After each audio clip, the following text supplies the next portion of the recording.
Okay, so the Eagles made their decision, or the Ravens helped make it for them. However, even though Jaire Alexander is off the table, one NFL insider reported that there's another cornerback on Howie Roseman's radar. So let's talk about why Asante Samuel Jr. makes sense, what the impact could be for Kelee Ringo, and another option that might be even better that no one's talking about. But first, let's run it.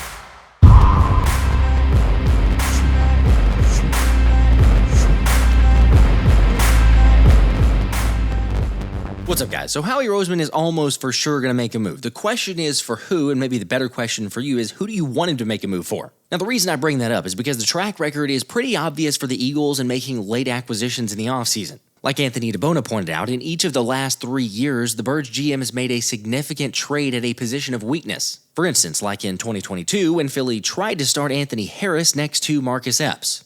He's made many terrible mistakes. Yeah, that one didn't last very long, leading to the Eagles making a trade for C.J. Gardner-Johnson, which, as we saw, was 100% the correct move when all was said and done. But in 2023, Howie was facing a similar scenario at the safety position after mistakenly letting C.J. Gardner-Johnson walk in free agency, as the Sean-Desai defense tried out various guys like Justin Evans and Terrell Edmonds, but couldn't get anything to stick. Nothing's working. Yes, but those of us who lived through that letdown of a season realized that it was a lot more than just the safety position that had a ton of different holes. But still, give Howie some credit, he did try to make amends, albeit late in the season in October, by trading for former All-Pro Kevin Byard. Now, we could argue about this, but the results on that were pretty debatable at the least. The important piece to note, though, is that even the Eagles admitted in the end that it would have been better to address the need before getting into the season so that the player had more time to adjust to the scheme and playbook, which is kind of what happened the following season when there were questions about who the wide receiver 3 would be. Granted, the last-minute trade for Jahan Dotson in late August didn't necessarily give the former first-round pick a ton of time to get acclimated either. But unlike the previous example, we did see Dotson begin to get involved in the offense more heavily while saving some of his best contributions for last. And not gonna lie, the expectation to see him increase his workload this season is pretty high based on multiple reports this offseason and a better chemistry with Jalen Hurts. Anyway, great news, but the bigger reason I bring that up is because Howie Roseman takes no days off trying to improve the roster. Having said that, I get it for those of you who were confused or upset about the Birds not landing former Packers corner Jaire Alexander for $4 million. Feels like a real missed opportunity. I hear you, but come on, the Eagles never really made sense for Alexander anyway. After all, Roseman had said ever since the Myles Garrett speculation to Philly happened that the team wasn't in a position to make splashy moves this offseason, and that a cash-over-cap approach was installed to prepare for what's coming down the road. AKA, Jalen Carter's about to get an extremely large amount of money, Nolan Smith's about to get paid, along with Quinyon Mitchell and Cooper DeJean, so saving the cap room makes a ton of sense. Reminder, even though the Eagles have about $30 million in cap space at this current moment, I've had some questions, what are they going to do with it? Why won't they use it? You can carry it over into the next season, in the following year, so we talk about saving that money for Jalen Carter, Nolan Smith, the others that I mentioned. It's not the worst scenario. Of course, going back to the Jaire Alexander argument, I get it that he was incredibly cheap. Yet think about it, had Howie been able to make it work to bring him in, then you effectively would have been relegating Ringo to play special teams without truly learning if he has what it takes to start in Vic Fangio's system. And heck, regardless of how you think about it, even Fangio knows they just got to get him the reps. He just needs reps. He needs to learn to play the game. And that comes with reps. And, to quote Nick said in a meeting recently, repetition is the burden of leadership. It's up to us to get him enough reps in practice, expose him to all the things he needs to be exposed to so he can play a full NFL game. When I say full, not physically, conditioning-wise, but be a competent corner throughout a full game and a full season. Look, so far, Kelee's experienced the exact same thing that every Philly dog not named Jalen Carter's experienced. Think about it. Nolan Smith was doubted and called a bust before proving a lot of people wrong once he finally got the reps. Jordan Davis, similar story, a little bit different, but showed out just how big of an impact he can make toward the latter half of last season. And Nakobe Dean ended up being one of the best linebackers in the NFL next to Zack Baun, despite the majority of people, myself included, not believing he had what it took. Just saying, why don't we give Ringo the benefit of the doubt and at least see what he has in training camp and if he can prove the worth. If not, maybe you make another move. But I'll tell you what, if you want to see Kelee Ringo and how he performs also the other guys at training camp, then do me a favor, drop a like on this video and then go leave a comment in the comment section. Because just by leaving a comment or responding to a comment, you'll be entered to win 4 tickets to see the Eagles in person at the Birds' only open practice on August 10th at Lincoln Financial Field.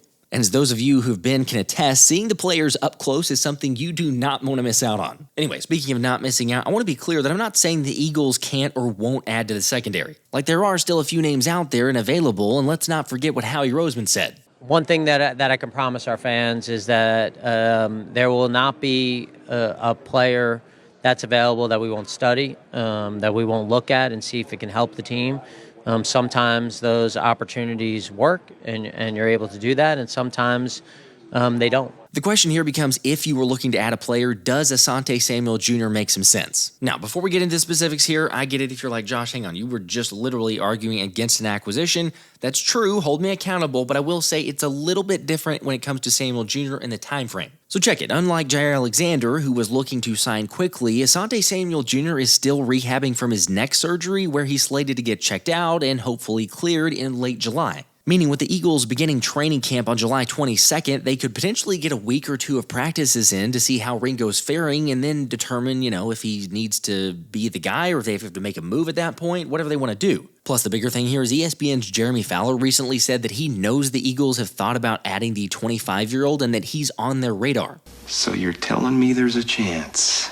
Sure, there is absolutely a chance, and to add one of the better coverage corners when he's healthy, I wouldn't mind it. But keeping it real, Samuel does struggle with missed tackles with an abysmal 16.7% missed tackle rate for his career. So the question really comes down to, how does Fangio ultimately view Samuel, or can Ringo ultimately win out? I don't know, you guys tell me what you think. Are you rolling with Ringo, or do you like the idea of bringing in Asante Samuel Jr., or is there another guy out there? I mean, that's what I'm wondering. Maybe there's a different option we're not considering, which is why I had Eagles writer Anthony DiBona on to discuss a couple other scenarios and everything else around the birds. Asante Samuel on the radar of Howie Roseman, according to Jeremy Fowler of ESPN. Thoughts there? Is he a fit for Philly? I mean, he kind of checks a lot of the boxes when you look at Howie Roseman's history insofar as guys that were relatively high draft picks elsewhere that not necessarily find their footing. They might have either had injury problems or just saw an inconsistent role, and Asante Samuel kind of went through both of those. And I mean, now he's coming off a shoulder/neck injury. That's kind of a mystery, but supposedly, according to reports, he'll be ready to possibly return in late July, and that's maybe when he'll sign with a team. But I mean, if you look at his resume, he's been able to stay healthy besides last season. I mean, 17 games played in both 2022 and 2023. I mean, former second-round pick. He only turns 26 years old in July, so he's still youthful and has potentially his best years ahead of him. So obviously, his father played in Philadelphia, which is always worth mentioning because of Jeremiah Trotter Jr. and others that have been with the Eagles in the past. So you have to mention that as well because apparently that's a valuable thing in Philadelphia. So, I mean, it makes sense both on the field, off the field. It's just a matter of what kind of role he's looking for and what kind of money he's looking for. And that's what it comes down to, because we saw Jaire Alexander, which we've mentioned a couple different times, as well as on the live stream. But for those that did not catch it, everyone's very well aware of it. Jaire Alexander goes to Baltimore Ravens, signed for $4 million a year, $2 million more in incentives, so $6 million total. Very low amount, cheap amount, but he hasn't played much. 14 games, I believe, over the last 2 seasons. As you say, can't stay healthy. Age potentially playing a factor too. But I've got to ask you this, because I had this kind of came up on a couple live streams, comments in the other videos as well. What's the biggest difference or the comparison between the two? Because some people are like, well, hang on, why would we want Asante Samuel? Or why does that make sense more so Asante Samuel versus Jaire Alexander? Is it timing? Is it fit with the roster? Or are they kind of the same and it's not as much of a fit because the Eagles didn't get Jaire Alexander, so maybe not so much for Asante Samuel either? I mean, if everything is equal and if you're telling me that they're both definitely going to play 17 games, I think it's obvious that Alexander is the better player in that regard. But I just think looking at recent history outside of last season, Asante Samuel has been the more healthy player. Granted, he doesn't play at the same level that Alexander does when they're on the field, but I just think that comes into play, right? I mean, I know Jaire Alexander didn't get a ton of money from the Ravens, but it was also reported that he wanted to play with Lamar Jackson, who he played with in college, and kind of be reunited in Baltimore, so that obviously was a factor. And I don't know what the situation is with Asante Samuel with his injury and how teams might view that. Obviously, that seems to be why he's still available on the market.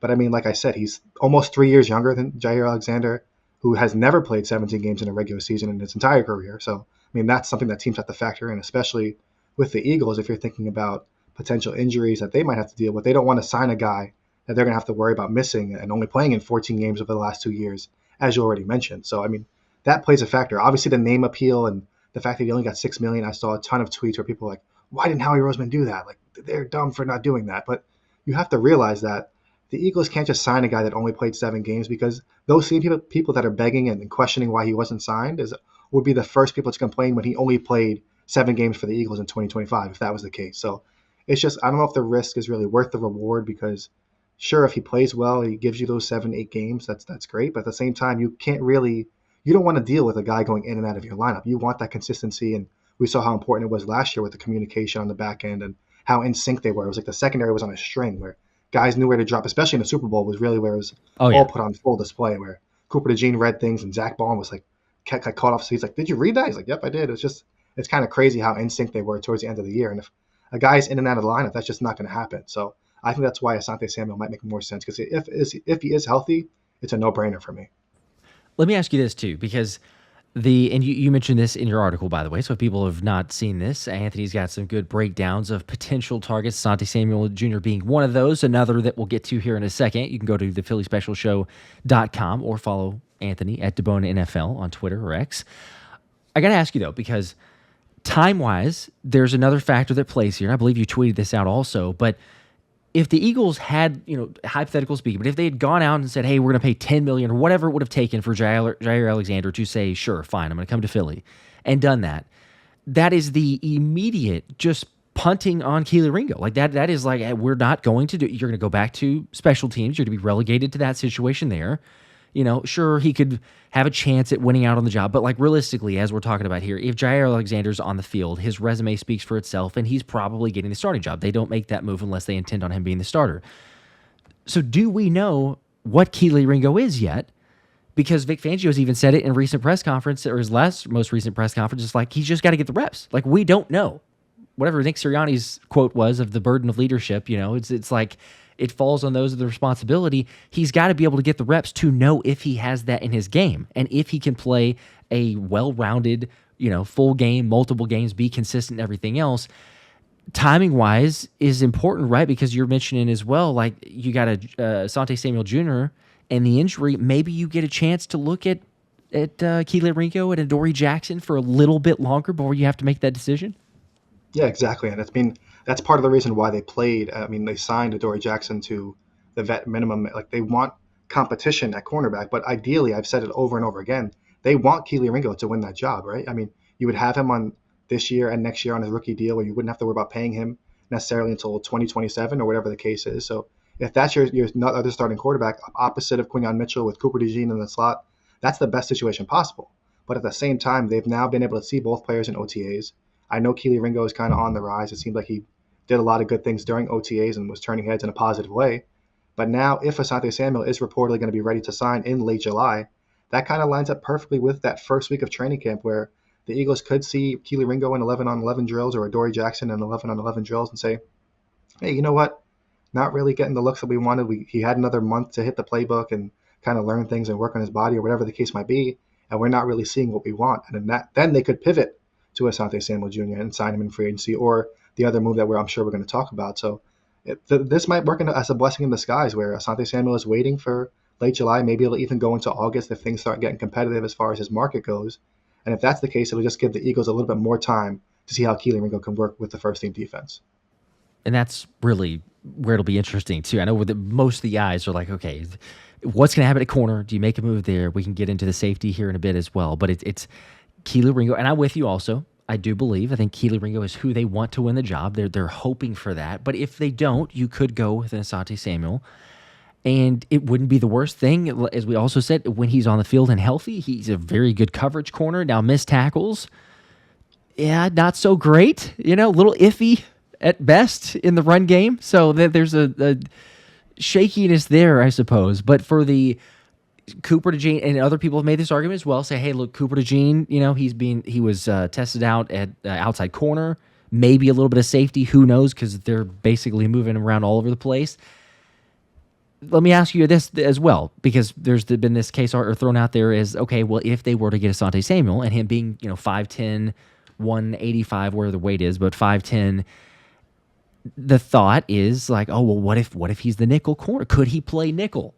What does history tell us about that, and maybe some snap count totals that you have?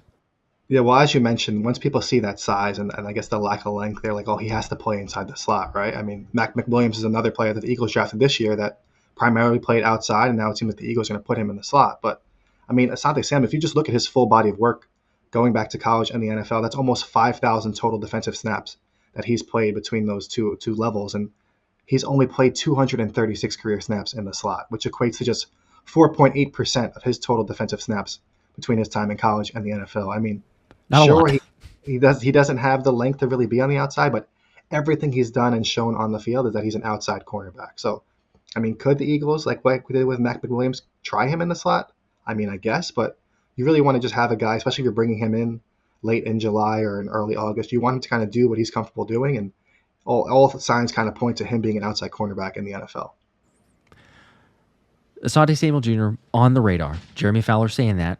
I think that there's definitely some credence as well. Jeremy Fowler, very good reporter for ESPN, on top of the Eagles, the scenario, the around the NFL in general.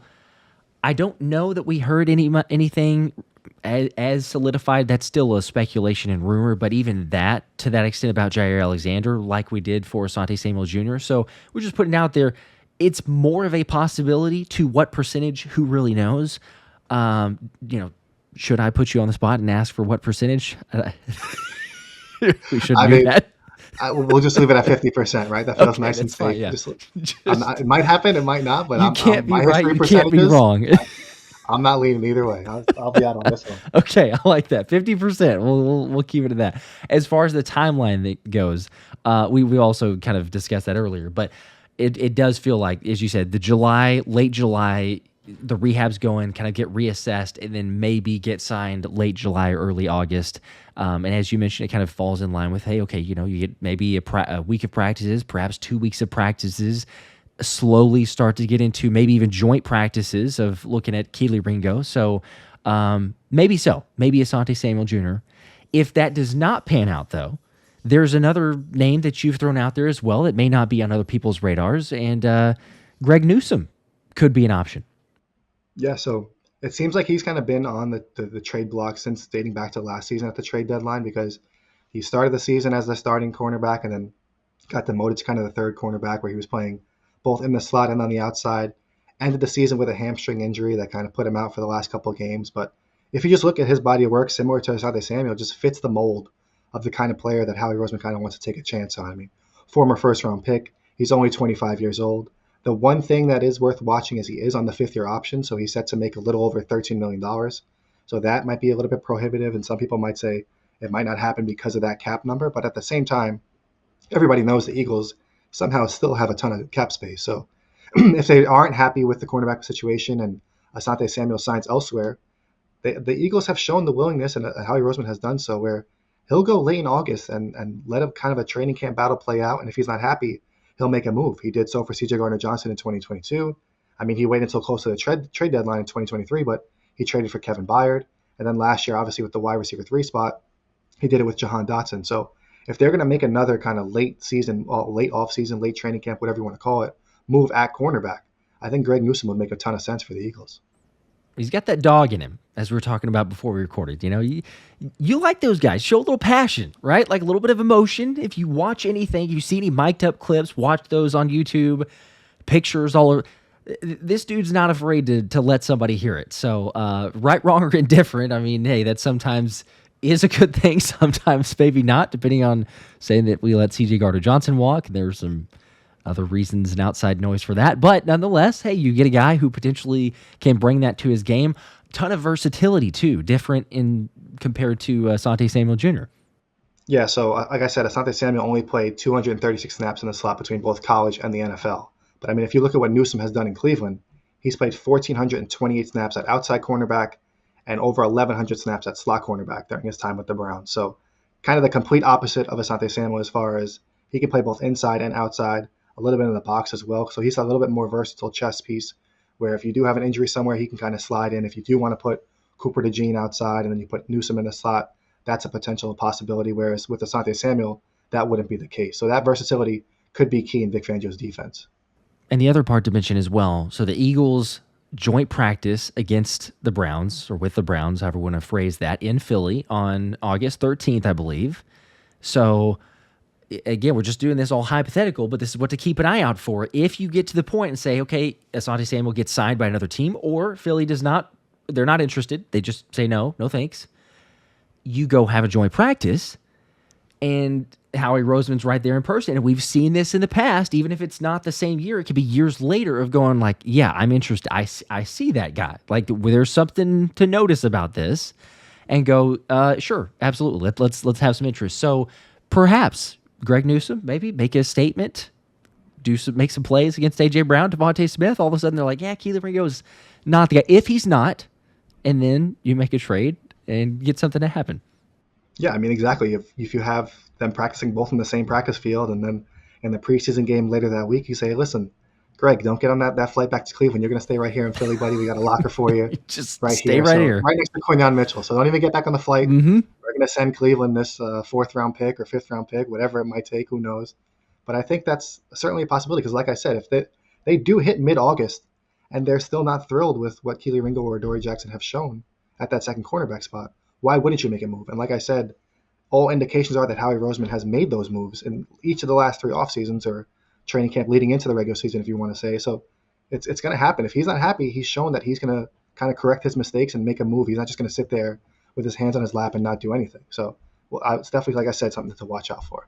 Maybe it's for a bigger move, as we're saying here, Greg Newsome and the 13-ish million or whatever the cap hit would be. Maybe it's for a bigger type of, maybe it's for a smaller, right? Because you have the $4 million for Jaire Alexander. Maybe Asante Samuel Jr. is in the $4 to $5 million.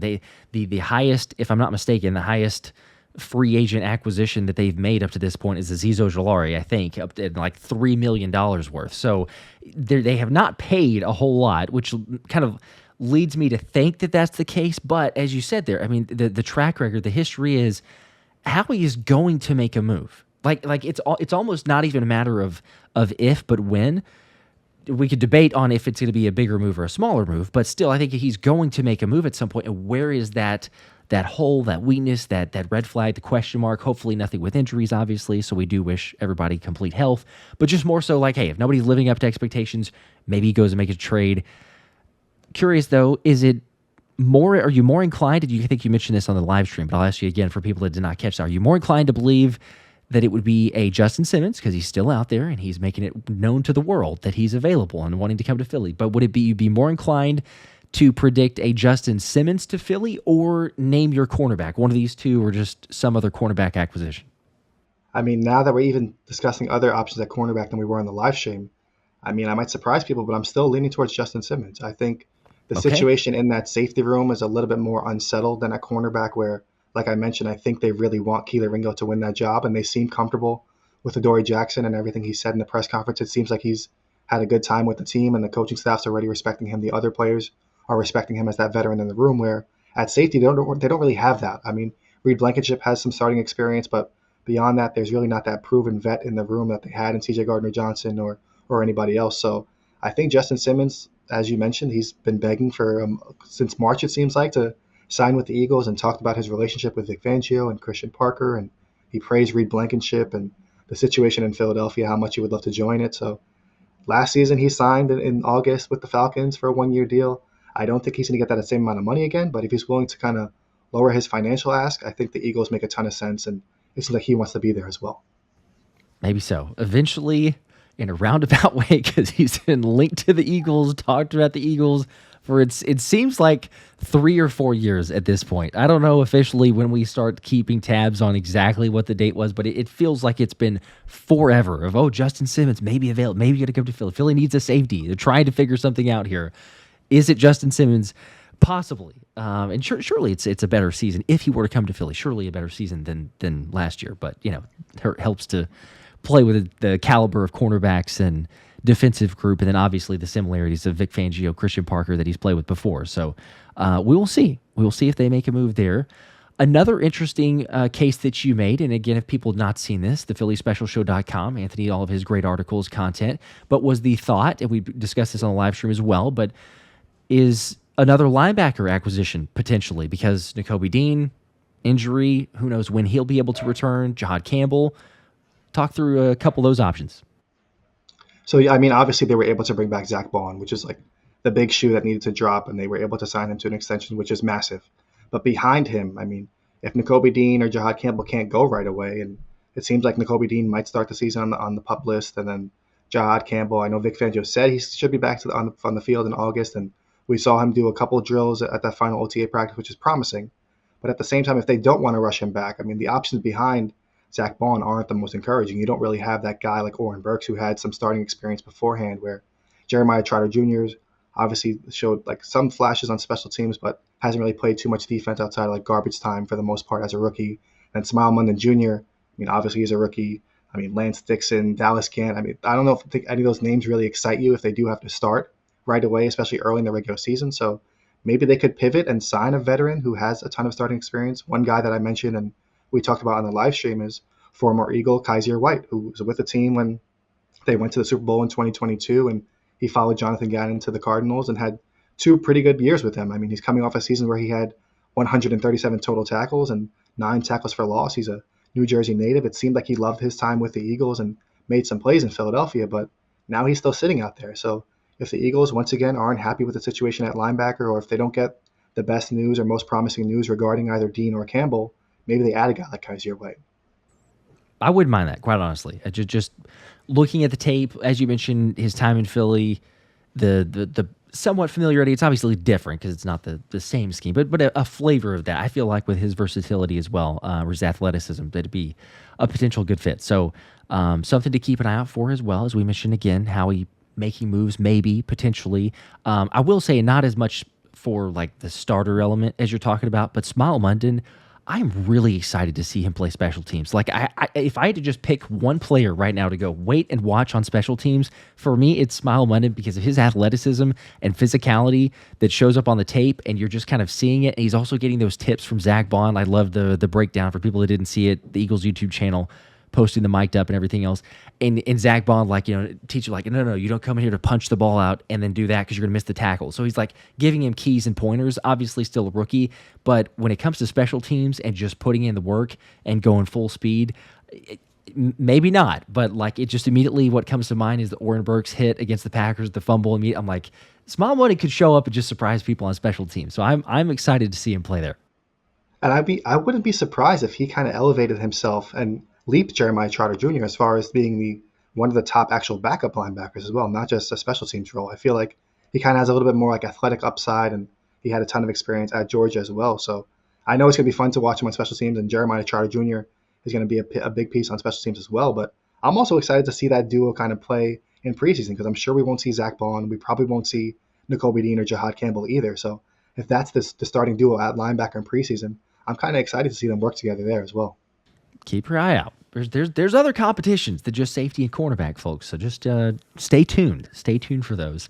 We'll say there's other guys to mention as well, and lots of people have their takeaways from OTAs, the mini camp, stock up, stock down. You have a bird market going on, so if people are not aware of that, bull market, bear market, there's a bird market out there, and officially Anthony DiBona, the Ant-Man's bird market, talked to us about a couple players that have maybe helped increase their stock following minicamp. So we already spent quite a bit talking about him, but Kelee Ringo was the first player on that list. I mean, it seems like everything was positive about him during OTAs. I mean, making plays against A.J. Brown where he couldn't, like Jalen Hurts couldn't even throw his way. Then he had a couple pass breakups. So it seems like so far, despite all the speculation about adding other cornerbacks, Kelee Ringo seems to be doing well thus far. Will it carry over to training camp and preseason? That remains to be seen, but he's definitely trending upwards right now. And then another guy on the other side of the ball is Tyler Steen, who, I mean, everybody expected to kind of compete for the right guard job, maybe with a guy like Kenyon Green, but it doesn't seem like there's much of a competition right now. He wasn't rotating in with anybody as the first team right guard. It just seems like it's his job right now, and nobody's really making a strong push for it. And then one last guy whose stock is on the rise is Danny Gray. And we've talked about kind of the wide receiver situation behind the top three and how there isn't really anybody that's kind of stood out either last year or going into OTAs this year. But Danny Gray seems to be making plays and seems to have a ton of confidence, which you've documented in your recent videos as well. I was going to ask you about that because he's making plays, and there's a wide receiver diva element to pretty much every receiver. I think that most people understand that. There's a select few that maybe not. But whenever I was going back and looking at it, talked about in one of the recent videos of Gray's comment of like, had I been there last year at the start of training camp, I would have made the 53-man roster. And it's like, maybe it's just chatter. Who knows? It's behind us, so we can't prove it. But at the same time, too, like he's got that extra belief and confidence because he was the guy that was out there running with the scout team and helping prep for the opposing team's number one receivers and saying basically like, yeah, I had to mimic Jamar Chase. I had to go and mimic, CeeDee Lamb, like whoever the next opponent was. He was going to be that guy, and Cooper DeJean, Quinion Mitchell, Darius Slay, C.J. Gardner-Johnson, I think even Reed Blankenship, if I'm not mistaken, they all talked about Danny Gray and how he helped make them better. So if he's got that facet in his game, now we're starting to see it translate, granted, in OTAs. You called it out even before the final session of minicamp, and you were like, just keep an eye out. Like Danny Gray, that could be one, and then even more showing out from that last session. So I don't know, maybe that's your wide receiver 4. It seems like those first 3 are kind of locked in, obviously, with A.J. Brown, Devontae Smith, and Jahan Dotson. But, Johnny Wilson can't be feeling too great right now. And Nia Smith, I'm hopeful, maybe he can make some more of an impact. But Danny Gray seems to get a lot of the noise. Yeah, and it seems like the bar was just kind of set so low last season, right? Johnny Wilson, yeah, he had some flashes as a blocker, but he had the drop in the Super Bowl, and then just which was unfortunately put on a trading card as well, which that's not the best, not the best to look for Johnny Wilson either. But at the same time, it's just like I believe Danny Gray. If he was in training camp with them the whole time, why couldn't he beat out guys like Paris Campbell, Johnny Wilson, and Nia Smith, Britton Covey? Why not? He was obviously a draft pick for a reason, and now he's kind of have the confidence, and he's in a room where he's kind of working with superstars and A.J. Brown and Devontae Smith and being able to see how those guys work every day. And obviously he's taking a liking to them and proving himself on the field to all the defensive players. So it's good because, there are 2 positions that I'll never complain about a guy being cocky or confident or expressing how they feel. And that's wide receiver and cornerback. I feel like you kind of have to have that alpha and dog mentality at those positions. And it seems like Danny Gray has that despite being relatively unproven in the NFL. But like I said, Johnny Wilson and Nia Smith and these other guys haven't really stood out. So if Gray can kind of have that confidence and run away with the job, so be it. There you go. He's not short of it. That's for sure. Listening to him recently, I would love to get an interview. I know that it's more so the prominent guys, but training camp, you get a lot of breakdowns. So it's very likely that we finally hear from Danny Gray at training camp, and I'm interested to hear what his takeaways are, people asking about the job there, because we'll get a refresher, an update of like, all right, he's been confident. Like, how confident are we talking about? Heck, we had John Ross last year, and the confidence. Now look where that turned out, but still, he had the confidence of the speed and the competition with Isaiah Rodgers. So lots of other storylines, everything to break through there. I will say, just real quickly, going back to the cornerback and breaking down Asante Samuel, Greg Newsome, others. Again, I'll just make it clear for the record. If I had to choose, this may be, in the minority opinion. If I had to choose between those 2, all things being equal, I get that there's the compensation and everything else, salary cap, but Greg Newsome would absolutely be my pick over Asante Samuel Jr. So just put it out there. Let us know your thoughts. People watching in the comment section, we can debate that. We can argue it. But just for all the reasons that we mentioned. But I did want to mention also, because you are doing some incredible work, as I've said a couple different times, but you're going to be at the Fanatics Fest. Congratulations. We got credentialed. That was exciting. So all 3 days, lots of interviews. Who knows who you're going to be talking to, or at least getting sound bites and clips and everything else. And there's also an Eagles panel, I believe, on Sunday. Yeah, so I actually attended the event last year. It was the first year of the event. It's hosted in New York City, and it was really, really fun. I went on Saturday. It was just basically like, if you think of Comic-Con, it's that, but for sports fans. Everything you could think of, any sports league, NFL, NBA, MLB, NHL, FIFA, literally everything you could think of. And they have a ton of athletes and celebrities that make appearances or have panels. And this year, like I said, like you mentioned, I'm lucky enough to be credentialed for all 3 days. So that's awesome. It's going to be the first time that I'm credentialed for the PhillySpecialShow.com. So be sure to check there and follow me on Twitter at DiBona NFL for updates throughout the weekend of everything going on. But so on the first day, on Friday, not a ton of Eagles-related content that'll probably be out there, but Roger Goodell is going to be appearing on one of the panels or podcasts. So I'm hoping that he's asked about why he's so scared of the tush push and the situation with the Eagles, because I'm sure that'll have a great reaction and great content to share there. Yes. On Saturday, Jaden Daniels is going to be making multiple appearances and have multiple opportunities on the microphone. So If he's asked at any point about the Eagles or his battles with the Eagles, I'll definitely be documenting those and sharing How that. does he feel about Nolan Smith sacking him in every game that they played in this year? I would love to hear that one. Yes. Yes, if I do, they said no guarantees for any questions or anything like that. But if I do get a chance, I will certainly ask that question. Okay, I would love to know. Just for you. And lastly is Sunday. That's going to be the big day as far as an Eagles coverage standpoint, because one of the panels is going to be called "The Champs Are Here," which is going to feature Cooper DeJean, Brandon Graham, Brian Dawkins, Nick Foles, and Dawn Staley. It'll be hosted by Ryan Clark. So it'll be great to hear all of them talking about, obviously, the Eagles championship runs over the last 5-6 years or so. And then Brandon Graham will also be appearing on a separate podcast that I'll try and attend. And then Michael Vick will also be attending a podcast on that day as well. So Sunday will definitely be the day that I'll be trying to get as many Eagles clips and quotes as I possibly can. So like I said, I'm excited for the opportunity and just ready to make the most of it. Here we go. That is, heck yeah. Congratulations to you. Obviously, I know it's a part of the entire channel and the website and everything else, but very well deserved for the credentials. And if you're wanting to stay tuned and stay updated, again, thephillyspecialshow.com. You get all of Anthony's insights, takeaways from there. Who knows if he ends up randomly getting a one-on-one all of a sudden, with Cooper DeJean or BG. Who knows, right? Like, we just throw that out there. There's the potential. But seriously, we cannot thank you guys enough. Make sure to drop a like, subscribe, turn the notifications on, stay tuned, because this is it's the very beginning. Blown away by all the support, but who knows where this thing is headed. Got some very exciting collabs coming up with some Eagles players. We'll just tease that. We won't say the official ones, but some other stuff in the works. So, hey now, stay tuned. But appreciate you guys. Seriously, let us know your thoughts on all of this. Takeaways, Asante Samuel Jr., are you in favor? Are you not? Greg Newsome, do you prefer their other free agent targets? Is Justin Simmons eventually going to make his way to Philly, and everything else? Anthony, a blast as always. Good luck to you. Safe travels. Enjoy the Fanatics Fest. And if you see Anthony there, say hey, because he will be there. So if you recognize someone, it's Anthony. I'll probably be wearing this hat one of those days. So I'll try. There we go. So it's even better. I have three different hats that I'm ready to showcase at Fanatics Fest. But I'm excited.